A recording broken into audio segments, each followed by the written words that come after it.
The year is 2008. The US is going through the largest financial crisis it has seen in decades. Barack Obama is elected the 44th President of the United States. The Dark Knight and Iron Man released to become two of the most critically acclaimed movies of all time. Twilight made its first movie debut. Mario Kart Wii released, soon to ruin friendships across the nation. And the world of animation met some of the finest works of art to date. Space Chimps and Open Season 2. Ah shit, wrong list, 1 second. We saw the likes of DreamWorks' Kung Fu Panda and Pixar's WALL-E, both incredible movies that still hold up in the world of animation and storytelling as some of my generation's favorites. Now let's check in on what Walt Disney Pictures is doing. Good God!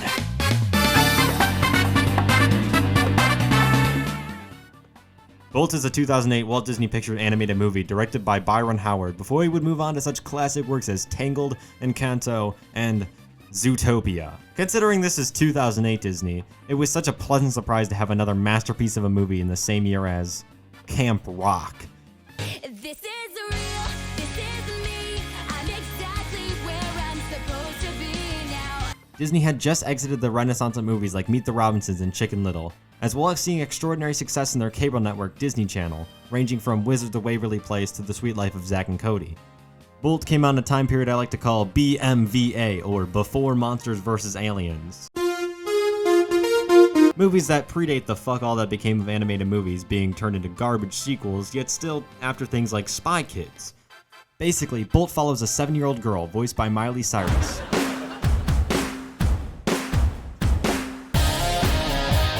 Wait, what the fuck is this cat? Huh? Okay, so apparently Bolt is voiced by John Travolta, and Penny is voiced by Miley Cyrus. Anyway, Bolt and Penny are both stars in the in-universe television show Bolt, in which Bolt, the dog, has superpowers and believes himself to actually have the strength present in the show. The movie opens with a cute scene of an animal rescue shop as Penny adopts her new pet, Bolt. This opening is absolutely phenomenal and lends its way to a perfect placed cut to black. The movie comes back to a beautiful haunting call between Penny and her father. He assures his daughter that she has one thing to protect her. You have Bolt. I've altered him.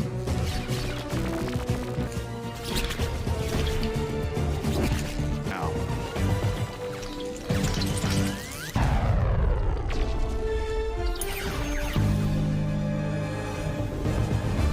One beautiful title card later, and we're given an introduction to the villain of the television show, Dr. Calico. Funnily enough, for being played by a guy, 99.9% of Calico cats are females, but we'll just brush past this. Dr. Calico honestly has an incredible design and feel to him. Later in the movie, you can see how truly haunted Bolt is by him. And plus, you know I love cute-eyed cat girls. He's accompanied by 2 cats who come important later. The dad, or professor, Daddy! is being kidnapped for information. An agent is tasked with delivering an unspecified package to the airport, which is a little cliche, but we'll let it pass for an in-universe show.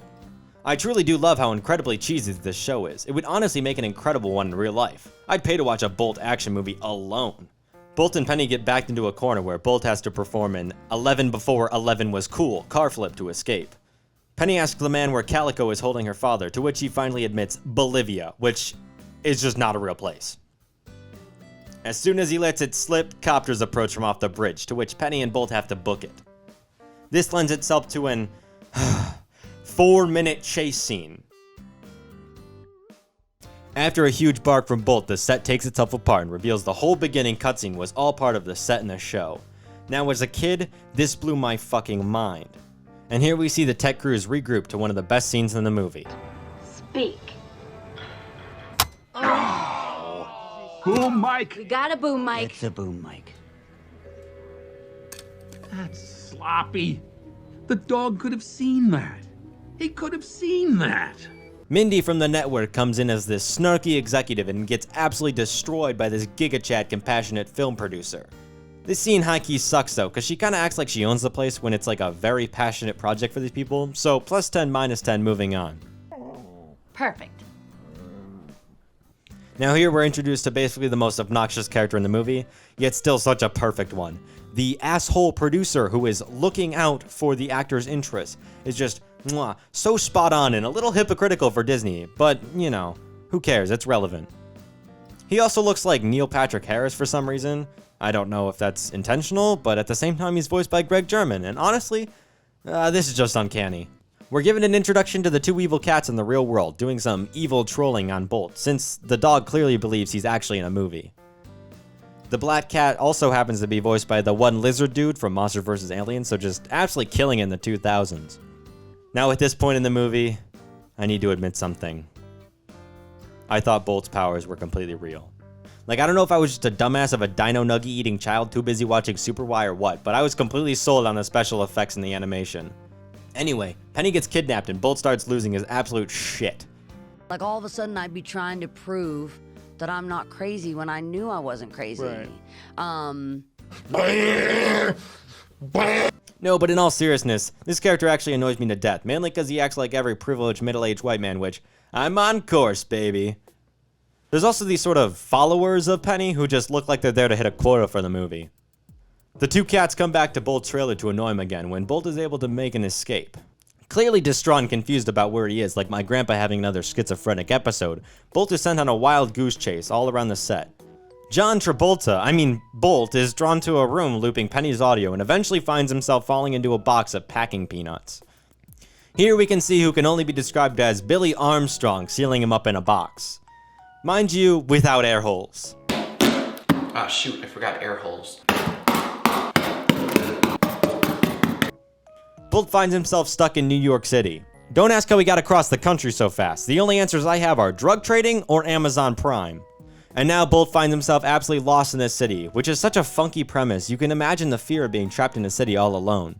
As someone who's lived in the fat state of Michigan, I've always wondered what it's like to be shipped in a box to New York City. Like, I can barely imagine the shock of seeing a city that big for the first time as a dog who's never experienced the outside world. This is kind of the time frame in animation where Disney and other movie studios just chose to make everything centered around a talking dog. Like, this was the same year as Beverly Hills Chihuahua and other things like Johnny Test, Hotel for Dogs, Cats and Dogs, and every single Bud or Buddy movie. Quick side note to appreciate how spectacular this cast is. This is like the third best animated movie cast this year, losing to Horton Hears a Who and Studio Ghibli's Ponyo. Like, come on, how can you beat Liam Neeson and Frankie Jonas playing Sasuke? Like, come on, this is just an A-class cast. Although Frankie Jonas really is the sad missing link of the Jonas Brothers. Like, imagine you're recovering through Make-A-Wish Foundation and you hear, "Hey kiddo, we know you're on your last leg, but we got the chance to meet one of the Jonas Brothers." And then this guy walks in. It sort of reminds me of the Drake Bell incident, where the kid wanted to meet, Drake. Instead, he just met a man charged with child endangerment. Anyway, back to Bolt being lost in a democratic hellhole. In a state of panic, Bolt finds himself running right in between metal posts and a fence. And here, my friends, we meet the best characters in this movie. The pigeons. Woo! Their animations and movements are so realistic. Joey, Vinny, and Bobby are just like the bros you need in your life. They've always got a homie's back. They follow the bro code. They know what they're doing. Also, the New York accent is just beautiful. Because this is redonkulous. Absolutely redonkulous. Capisce redonkulous. You know what that means? You pigeons are useless. They're just the best trio in animation. The pigeons direct Bolt to Mittens, a cat he's gonna need to get himself back to the green-eyed man. Mittens is actually a great character in this movie. She's presented as an exploiter of the food chain in New York, yet still feels threatened by Bolt. Mittens presents a plan to Bolt after some mild threatening, and gives him a way to make it back home to Penny in Los Angeles. That's right, Bolt is a wholesome, animal, road trip movie. At this point, Mittens tries to back out of Bolt's operation, but Bolt, clearly mentally unhinged, makes the cat stay with him. Intruders! Ah! Slow down! You're scraping the fur off my...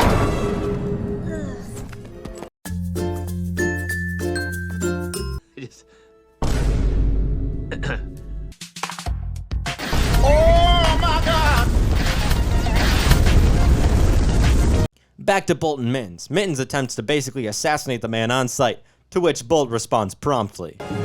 Tuck it, what? Stop jumping off trucks doing 80 on the interstate! Yeah, well, normally I'm a tad more indestructible. Must have been the, oh, styrofoam! You're hungry. Where is the antidote? Moving on to quite a cute part in the movie, Bolt and Mittens begin their search for food in this cute little park littered with food trucks. We get probably one of the most iconic scenes in this movie where Bolt has to use the cute little puppy face, which at this point is kind of just programmed into e-girls, so I wasn't too blown away. In fact, I tried doing this little trick at a trailer park before, and I got put on a list. At this point, I want to just mention how incredible the soundtrack for this movie is. It's so sweet and wholesome. It embodies this warm feeling I associate with childhood movies. Beat it, stupid cat! After a quick montage, we join Bolt and Mittens as they acquaint with a new member of the team, Rhino the hamster. If you say so. Rhino does what I can only describe as my reaction when I meet Ben Shapiro. Some apparition I see before me? Or could it be my hero? Oh my gosh, oh my gosh, oh my gosh! You are vile vermin. How do you sleep at night?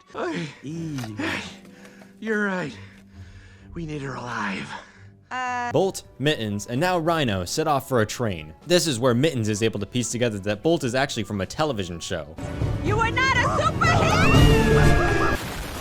Another near-death experience later for the crew, and Bolt and Mittens have a little falling out. This scene is very tragic for both Bolt and Mittens, but the whole time I just kept having Mittens' concept art pop into my head. Like, Bolt has been gaslit this entire movie, and now you're just trying to pull this on him? Bolt, of course, becomes overtaken by his main character power and embraces his inner anime to annihilate Mittens. This, of course, fails and leaves Mittens and Bolt in a bit of a predicament. Although this part of the movie certainly isn't my favorite, when remembering I could have spent my time making a video on Sky High, my confidence remains in this masterpiece. This fight reminds me that the dramatic beats of this movie actually hit pretty hard. Well, the next bit of this movie, I don't really care about, so let's just take this part and move it over here. Look who we found, young lady. It's Bolt. They found him. Bolt! Yeah, that's right, it's a little puppy dog.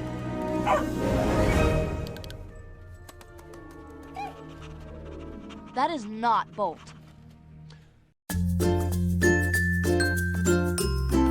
True story. It's not him. I think it's him.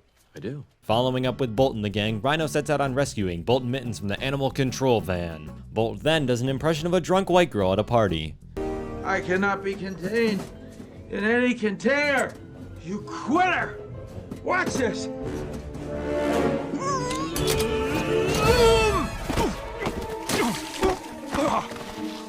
Bolt and Rhino break out and have to finally save Mittens, but Bolt has reached an end.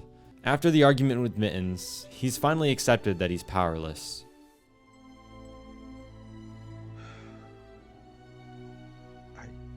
What was once a super dog, an icon, a symbol of strength with the power of lightning, now has to accept that he's nothing more than a scared lost stray.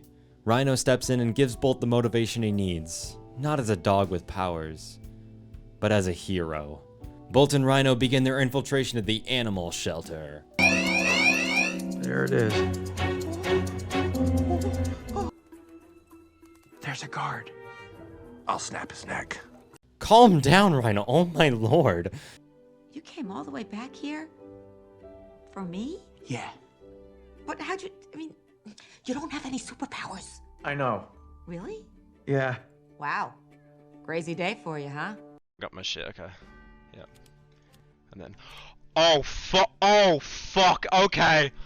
Oh, I didn't know I had that mod on. Okay, whoa, okay, it's been a good stream. With Mittens saved and the gang back together, we can finally continue our wholesome road trip movie. And what better way than a wholesome montage of Mittens teaching Bolt how to behave like a dog, accompanied by one of the most heartfelt, iconic songs in any animated movie, Barking at the Moon by Jenny Lewis. Mittens grows accustomed to this new lifestyle, but this new attachment is gonna soon end. This is a bucket. Dear God. There's more. No. Bolt has different plans and wants to return to his life in Hollywood. Gosh, this scene still hurts.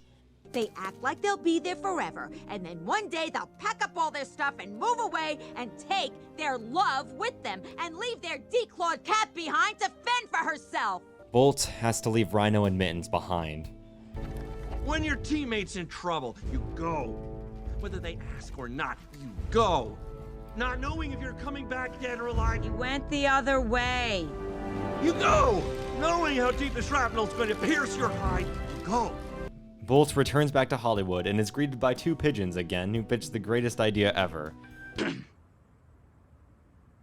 Wait for it. Aliens. Oh, snap. I love this callback scene, as well as the direction of California's setting. Bolt sits before the film studio, taking in both the world he has left and the world he's about to return to. Bolt finally is able to return to his old life. He revisits the RV before making his way to the filming site to see that he's been replaced. Defeated, Bolt leaves, thinking that his whole journey was a mistake. We cut back to the filming of another scene of Bolt. They begin to have some problems with the new dog casting for Bolt, leading to a fire malfunction on stage. This guy warns the crowd very well that they indeed made a horrible fire hazard. Fire! Fire! Fire! There's fire! Mittens confronts Bolt outside, and she's able to make things right.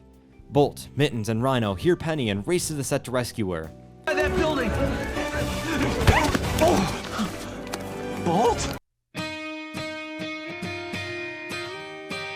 We're given this intense rescue scene where Bolt is able to save Penny from the fire. The music here goes hard, and we're given an incredible callback as Bolt leaves Penny out of the fire. Bolt and Penny become trapped, and in a last-ditch effort, Bolt calls through the vent to try to produce any sound. In this moment, he is able to capture what he always wanted: a super bark. Penny is saved. Bolt completed his mission. He might not be super, but he's a hero. Penny is lifted to the ambulance, and they are finally able to get rid of the horrid agent, and the world has finally been saved. We're given this incredibly ironic recasting of Penny, which reminds me of the time Bob the Builder got a reboot, before showing the pigeon's dream of aliens finally coming true. Penny, Rhino, Mittens, and Bolt settle down in their newfound peace. Reunited, they're able to live out their lives free of the world of fiction. As the theme crescendos and the credits roll, I can't help but reflect on what this movie means to me. Since my Ninjago video, I've spent a lot of time thinking on what video I wanted to make next. What movie captures my childhood, embraces a fun, heartfelt story with dramatic beats and the whimsical sense of childhood I remember. This week, I'll be graduating from high school. And as I continue my journey, I'll remember Bolt. Bolt taught me to embrace those around you. Find friends in those who face the same world alone. Place your trust in those who believe in the truth, not a fictional story made for them. To enjoy who we are, even if it isn't the person we've been told we can or should be. And in this struggle, we'll find comfort in our true purpose. We can find home in those who reach us in our weakest moments and make us stronger. There's no home like the one you've got, because that home, well, that home belongs to you. Thank you, Bolt. I'll never forget you. Mainly because I need to rid my mind of monsters versus aliens. Ain't nothing like a phone, give me.